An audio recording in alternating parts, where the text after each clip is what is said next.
There are 19 votes in favor of Senator Francis Chis Escudero and 5 votes in favor of Senator Vicente Soto.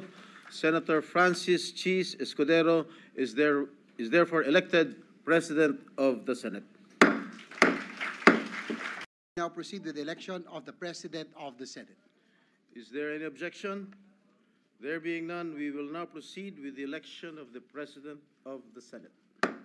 Mr. President, I move that Senator Villanueva be recognized for the nomination. Senator Joel Villanueva is recognized. Thank you very much, Mr. President. Thank you, Acting Majority Leader. Mr. President, esteemed colleagues, throughout the years, many extraordinary senators have graced this august chamber. With so many courageous, passionate, and committed public servants in this chamber, it is incredibly difficult, if not impossible, to leave a legacy that truly stands apart. But in our long history as an institution, I dare say that Senator Francis Chis Escudero is characterized among those who have left an indelible mark. Our relationship with Senator Escudero dates back during our glory days in the lower house of Congress. At the young age of 28, he rose to represent the district of Sorsogon with distinction, matching and even surpassing the caliber of more seasoned and veteran lawmakers, serving as Deputy Majority Leader and eventually as our Minority Leader. Nung ako po'y isang bagitong kongresista noong 12th Congress, ako po'y tambay doon sa Majority Leader's office. Noong pong 13th Congress, tambayan ko naman ang Minority Leader's office sa basement ng North Wing Building sa Kamara de Representantes. Hindi po dahil gusto ko yung amoy ng sigarilyo, kundi dahil parang classroom po na doon ay merong profesor na nagtuturo sa iyo. Tuwing lalabas po ako sa North Wing basement, ganado po ako palagi. Or to say the least, palagi po akong inspired at confident. During those years, Mr. President, I saw Senator Escudero's deep respect for law, his brilliance as a lawyer, his charisma as a leader, and eloquence as a speaker. Hindi na po siya nagsisigarilyo ngayon. Mr. President, they say some people bring out the best in us. For me, that person is Senator Chis. He doesn't just fan the flames, he ignites the fire. Here in the Senate, Senator Escudero has established a legacy that leads with courage, clarity, and an unwavering commitment to public service. In committee work, he has been known to cut through the noise and focus on solutions. Whether in bill and budget deliberations or oversight hearings, his grasp of detail and sense of justice remain uncompromising, Mr. President. Although he assumed the Senate presidency midstream, Senator Escudero did not settle for less. And numbers don't lie. Under his leadership, a historic 216 laws were passed during the third regular session. This is a proof of his outcome-focused mindset and ability to sometimes micromanage. But the opinion of the Filipino people about the Senate is also an important measure. According to the latest Pulse Asia survey in June, more than half or 53% of those surveyed are satisfied with the Senate's performance, an 8 percentage point increase from 45% in March of 2024. When challenges come, Senator Escudero stands firm, facing them with political maturity and discernment. He even patiently answers endless, repeated questions from our friends from the media, even from his critics, not to grandstand, but to enlighten. During a time when our institution was under attack because of conflicting views on impeachment, he stood his ground and guided the Senate in the right direction. Napakarami pong sinalag ni Senator Escudero para protektahan ang ating minamahal na Senado. Hindi po madaling harapin, Ginoong Pangulo, ang mga mapanghusgang mga komento, masasakit na mga batikos ng ilang mga kritiko, at minsay mga below the belt na pag-aatake, lalo na po sa social media. Pero hinarap niya po ito ng may tapang, subalit sa paraang mahinahon, matalino at marespeto. At sa inilabas po na desisyon ng Korte Suprema tungkol sa impeachment, ang tanong, Ang tanong, Ginoong Pangulo, hindi pa po ba klaro na tama ang landas kung saan dinala ni Senator Escudero ang buong Senado? Hindi po tayo nagmadali, hindi rin naman natin inupuan ang impeachment, subalit sa isang sama-samang desisyon binigyang gabay ng ating SP na panatili natin ang moral high ground ng Senado. Sa ganito pong mga pagkakataon ko po nadama ang lubos na pagmamalaki sa ating institusyon, Ginoong Pangulo, at maging lalong proud bilang miyembro ng Senado ang makagawa ng tamang desisyon para sa ating mga kababayan. In all humility, Mr. President, I can say that when Senator Escudero ran for Vice President in 2016, I could not support him. Because we belong to different parties, Mr. President. When he aimed for Senate presidency, I did not support him then either. Aaminin ko po, Mr. President, wala pong direktang suporta na nakuha sa akin si Senator Escudero sa mga nakaraang laban niya sa politika. So bakit po si Senator Chis Escudero? Dahil bukod po sa hindi nawala ang tiwala niya sa atin, hindi po niya tayo nakalimutang i-mentor, i-challenge, i-inspire. He truly brings out the best in us. Higit sa lahat, klaro po ang mga gusto niyang ma-accomplish. Sa kabila po ng ingay sa politika, ang gusto lang po niya ay work, work, work, work. I join his cause and I believe Senator Chis can bring out the very best in the Senate this 20th Congress. Therefore, Mr. President, I nominate the good gentleman from Sorsogon, Senator Francis Chis Escudero, as our Senate President. Thank you and may God bless us all. Thank you, Senator Joel Villanueva, the Acting Majority Leader. Yes, Mr. President, I ask that Senator Gatchalian be recognized for his seconding nomination. Senator Sherwin Gatchalian is recognized. Maraming salamat. Magandang umaga po sa lahat. Noong 19 Congress po, nagkaroon po ako ng pagkakataon at oportunidad na makatrabaho po si Senate President Chis Escudero. At bilang chairman po ng Senate Committee on Ways and Means, ang aming trabaho ay gumawa ng batas para makahanap ng bagong sources of revenue.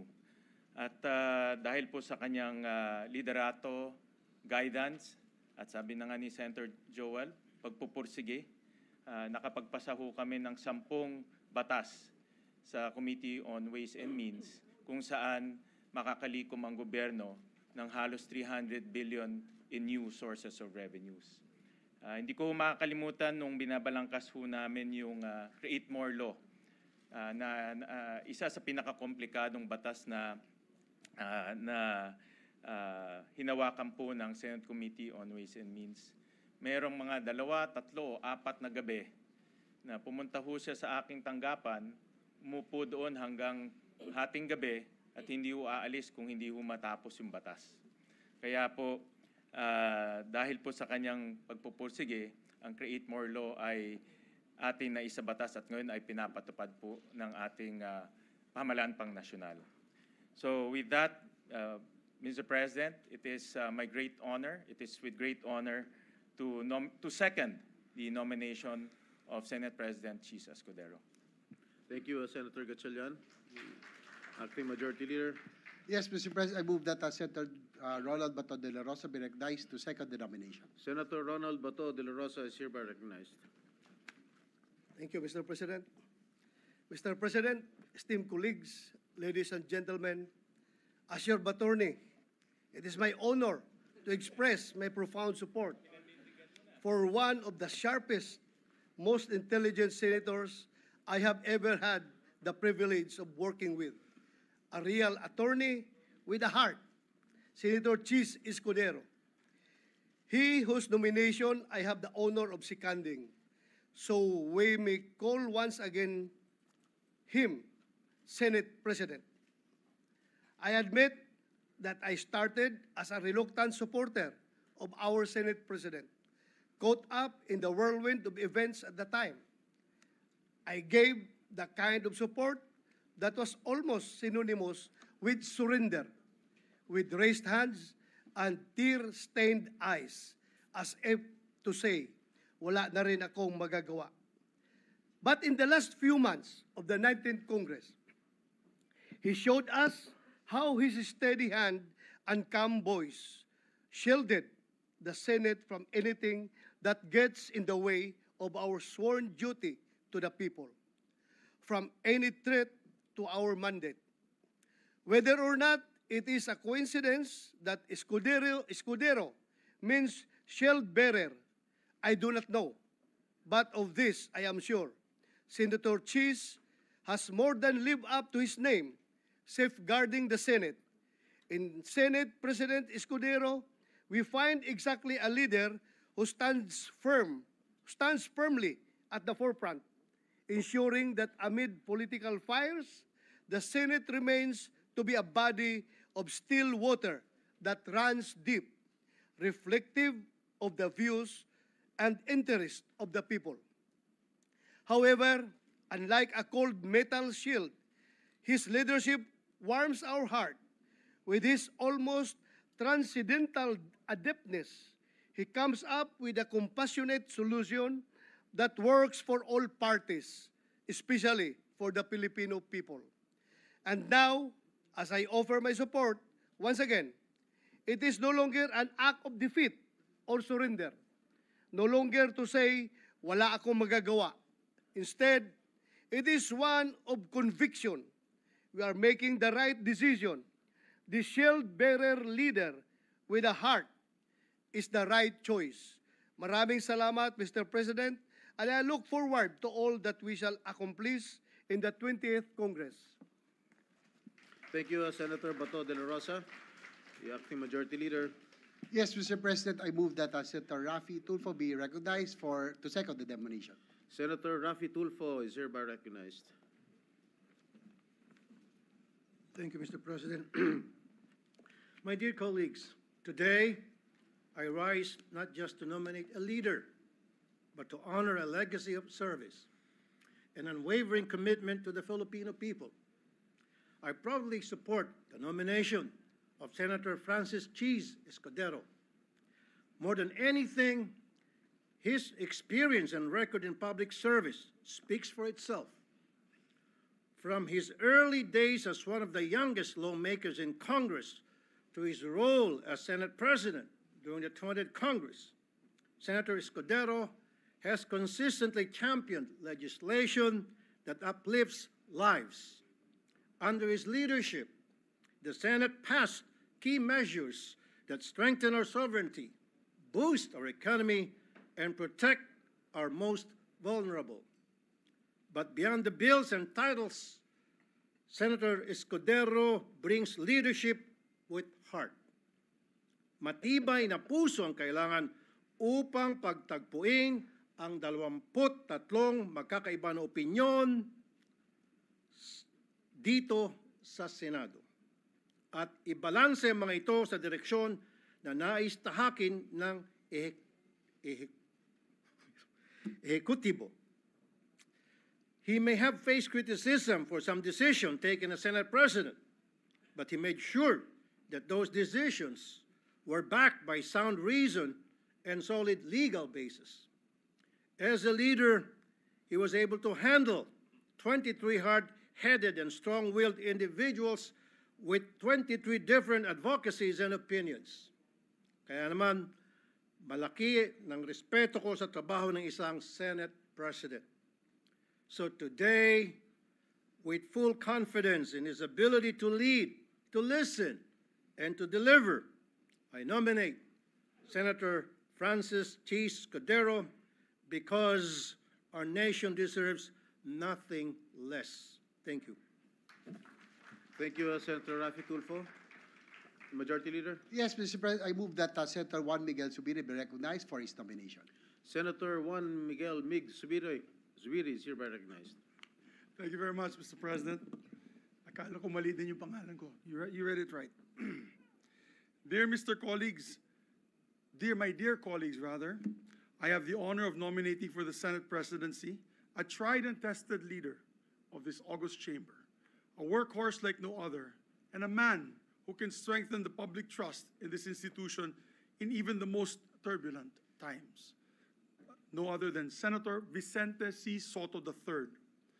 Senator Soto's track record speaks for itself. He's a veteran among veterans, beginning his career in public service as Vice Mayor of Quezon City in 1998, during which time he established the Vice Mayors League of the Philippines. And by 1992, he began his first term in the Senate.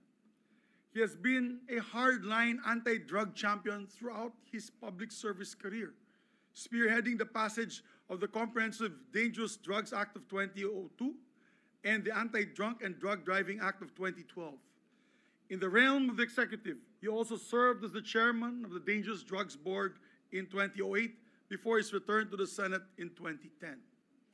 Other notable laws to his name are the Juvenile Justice and Welfare Council Act, the Children's Emergency Relief and Protection Act, the National Athletes Coach and Trainers Benefits and Incentives Act, and the Motorcycle Crime Prevention Act, as well as the Bayanihan to Heal as One Act and the Doktor para sa Bayan Act.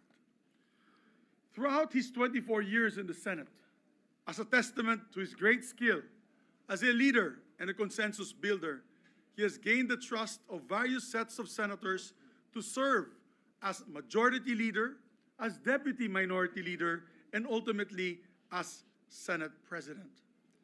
Having served in various leadership roles in the Senate, Senator Soto perhaps has developed a deep understanding of our rules and traditions, and more importantly, the gravity of upholding them.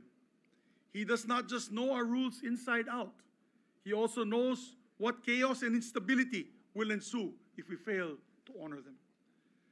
The Senate stands for more than just a legislative function. It stands for the very best of our nation's democratic ideals. And as Senate President, Senator Soto was a traditionalist in the very best sense of the word, protecting the Senate's stand and legacy as the nation's last bastion of democracy.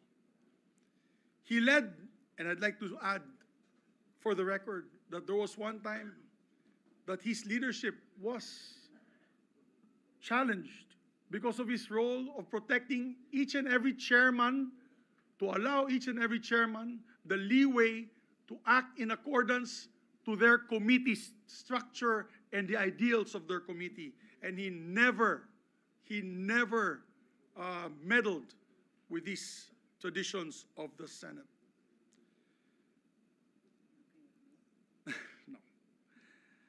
As a traditionalist, he is protecting always the Senate's standing and legacy as the nation's last bastion of democracy. He led with fairness and transparency and led as primus inter pares, first among equals.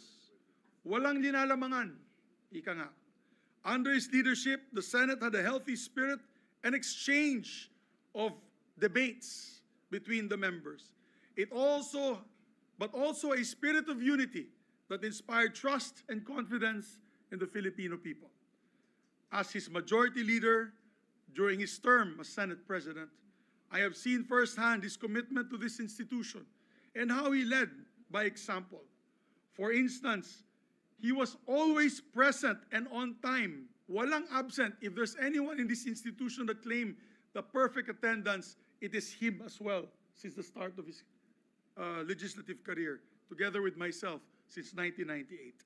I guess with him it's 1992. To show his commitment to the institution as a legislator, he led definitely by example. For instance, even during the time of COVID, we were all online, Mr. President. All of us were online. I was in Cagayan de Oro as majority leader because there was a lockdown. Senator Soto, Mr. President, was present all the time in the session floor, in the exact podium where the presiding officer is sitting right now, to be able to open session even at an elder age. He was a senior citizen. He was not afraid to come to the Senate and to start the sessions in that podium, Your Honors. Ikaw na lang ang mahihiya pag naunahan ka niya sa session hall pag kayo'y late. And I'd like to give a short anecdote on that. As a matter of fact, those days, I would be late sometimes. As many of you know, sometimes I'm late for my meetings. But as majority leader, the Senate President Soto would always start session at 3 p.m., regardless if we were here or not.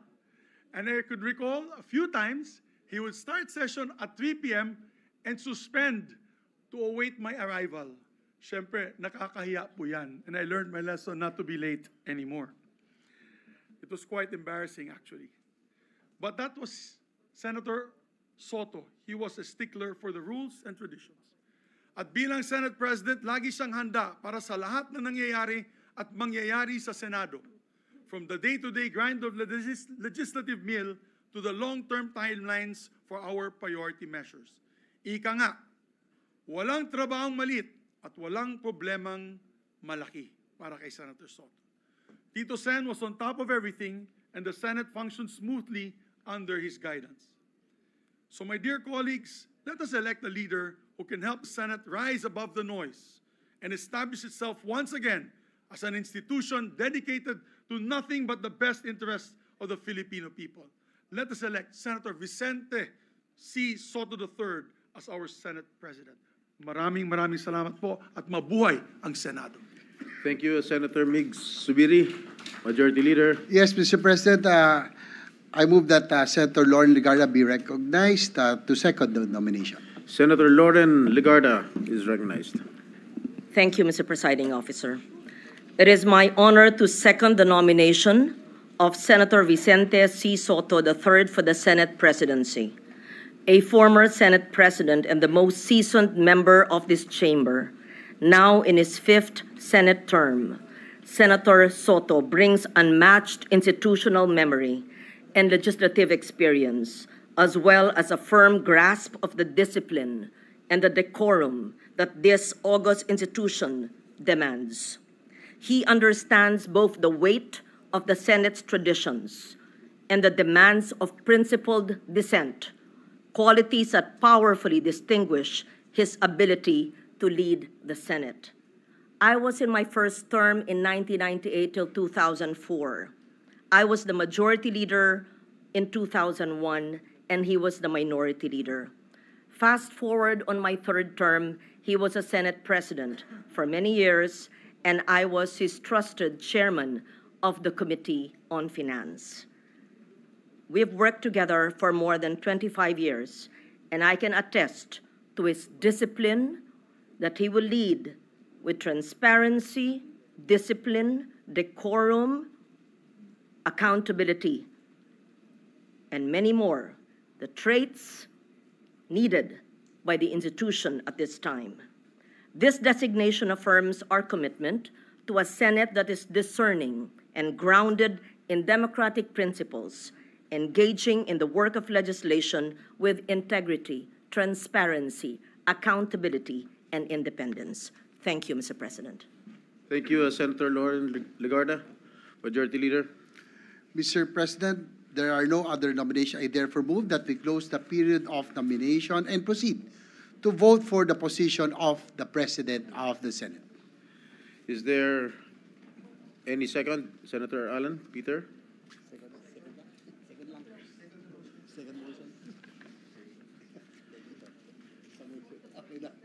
Is there any objection? There being none, the motion is approved. We shall now proceed to vote. Roll call vote, the Honorable Senator Aquino, Senator Cayetano Alan, Senator Cayetano Pia, Senator De La Rosa, Senator Escudero, Senator Ejercito, Senator Estrada, Escudero. Senator Gatchalian, Senator Go, Senator Hontiveros, Senator Lacson, Senator Lapid, Senator Legarda, Senator Marcoleta, Senator Marcos, What is the vote? Escudero. Hina. Escudero. Ba't mahina? Senator Padilla, Senator Pangilinan, And I'd like to explain my vote after the voting. Senator Soto, Senator Tulfo Erwin, Senator Tulfo Rafi, Senator Villanueva, Senator Villar Camille, Senator Villar Mark, Senator Zubiri,